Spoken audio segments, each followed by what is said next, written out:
17তম Asia কাপে পাকিস্তানকে হারিয়ে চ্যাম্পিয়ন হয়েও ট্রফি হাতে নেয়নি ভারত। তা এখন আলোচনার তুঙ্গে। আসর জুড়ে দুই দলের মাঝে চলতে থাকা নানা বিতর্ক ছিল দুই দেশের দীর্ঘদিনের রাজনৈতিক বৈরিতার ফল।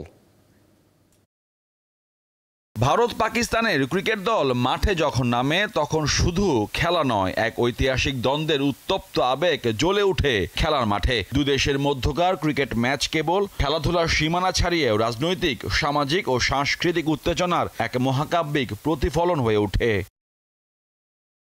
এই দ্বন্দ্ব শুধু রান, উইকেট বা শটের লড়াই নয়, এটি দুই জাতির গর্ব, আবেগ আর ঐতিহ্যের সংঘর্ষ। প্রতিটি বল, প্রতিটি রান যেন দুই দেশের সমর্থকদের হৃদস্পন্দনকে আরো তীব্র করে। মাঠের লড়াইয়ে দু দলের প্রতিটি খেলোয়াড়ের প্রতিটি মুহূর্ত যেন ইতিহাসের পাতায় লেখা হয়। তবে 2025 এশিয়া কাপের ফাইনালে এই দুই দেশের দ্বন্দ্ব রূপ নিয়েছে অনাকাঙ্ক্ষিত উত্তেজনায়।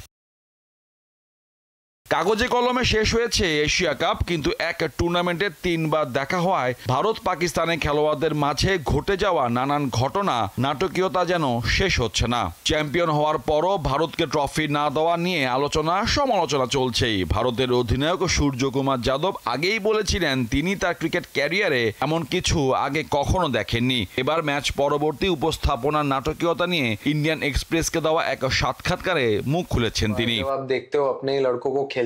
ফাইনাল ম্যাচ শেষে উপস্থাপনা অনুষ্ঠান দেরিতে শুরু হয়। সূর্যকুমার যাদব বলেন, আমরা ড্রেসিং রুমে দরজা বন্ধ করে বসেছিলাম না, আমরা কাউকে অপেক্ষা করাইনি। ট্রফি নিয়ে পালিয়ে গেল তারা, আমি এটা দেখেছি। কেউ কেউ আমাদের ভিডিও করছিল, কিন্তু আমরা তখন মঞ্চের নিচে দাঁড়িয়েছিলাম, আমরা ভেতরে যাইনি।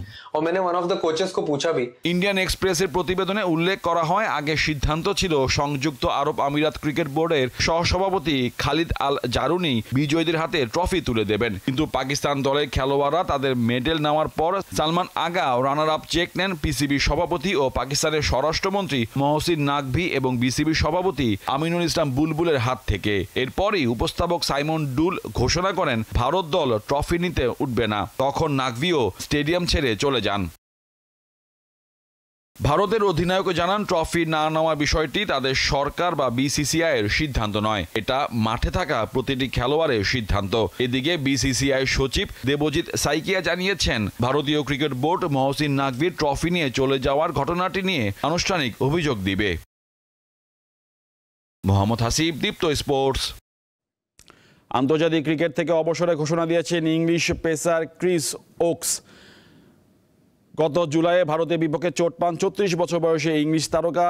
এরপর থেকে ফিটনেস ফিরে পাওয়ার লড়াই করছিলেন তিনি। সবশেষ 23 সেপ্টেম্বর ঘোষণা করা ইংল্যান্ডের অ্যাশেজ দলে তার জায়গা হয়নি। এরপর নিজের ইনস্টাগ্রাম পোস্টে আন্তর্জাতিক ক্রিকেট থেকে অবসরে ঘোষণা দেন ওকস। ইংল্যান্ডের হয়ে 62টি টেস্ট খেলে নিয়েছেন 192 উইকেট, ওয়ানডেতে 122 ম্যাচে 173টি এবং 33 টি20 ম্যাচে 31 উইকেট নেন তিনি।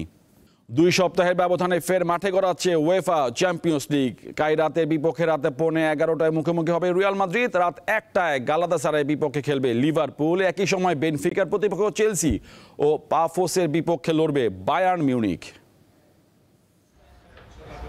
ইউরোপের শ্রেষ্ঠত্বের মঞ্চে 15 বারের চ্যাম্পিয়ন রিয়াল মাদ্রিদ এবার তাদের দ্বিতীয় ম্যাচে মাঠে নামবে কাজাখস্তানের ক্লাব কায়রাতের বিপক্ষে। চ্যাম্পিয়ন্স লিগে এবারই প্রথমবার খেলছে কায়রাত, তাই ইউরোপ শ্রেষ্ঠত্বের মঞ্চে এবারই প্রথমবার তাদের দেখা হচ্ছে।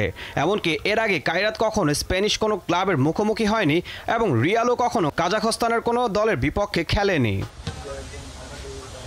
নবাগত দলটির বিপক্ষে তাদের মাঠে ইউরোপের সফলতম দল রিয়ালের কিছুটা চ্যালেঞ্জেই পড়ার কথা, কেননা কায়রাতের মাঠ আলমাতি সেন্ট্রাল স্টেডিয়ামে পৌঁছাতে রিয়ালকে প্রায় 6500 কিলোমিটারের লম্বা সফর করতে হচ্ছে। একই সাথে প্রথম ম্যাচে মার্সেইয়ের সঙ্গে 2-1 গোলে জিতে চ্যাম্পিয়ন্স লিগে নিজেদের শুভ সূচনা করা রিয়াল লিগের সবশেষ ম্যাচে অ্যাথলেটিকোর বিপক্ষে হারের ক্ষত নিয়েই মাঠে নামবে। ইস্তানবুলের ক্লাব গালাতাসারায়ের বিপক্ষে মাঠে নামবে লিভারপুল। প্রথম ম্যাচে আতলেটিকো মাদ্রিদকে হারিয়েই আসর শুরু করেছে তারা। তবে সবশেষ ইংলিশ প্রিমিয়ার লিগের ম্যাচে ক্রিস্টাল প্যালেসের বিপক্ষে নাটকীয় হার দেখে অল রেডরা। এছাড়া গালাতাসারায়ের বিপক্ষে অতীতটা সুখকর নয় অল রেডদের। চ্যাম্পিয়ন্স লিগে আগের 4 বারের দেখায় 2 দলেরই আছে 1টি করে জয় আর 2টি হয়েছে ড্র। আরেক ম্যাচে বায়ার্ন মিউনিখ খেলবে সাইপ্রাসের ক্লাব পাফোসের বিপক্ষে।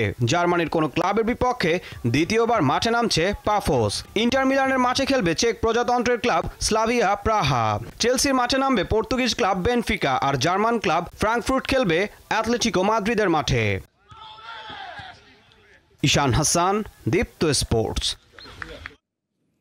এই ছিল আজকে দীপ্ত স্পোর্টসে দেশ বিদেশের খেলাধুলার নানা রকম খবর পেতে দীপ্ত স্পোর্টসের সাথে থাকুন আর চোখ রাখুন দীপ্ত টিভির ডিজিটাল প্ল্যাটফর্মগুলোতে।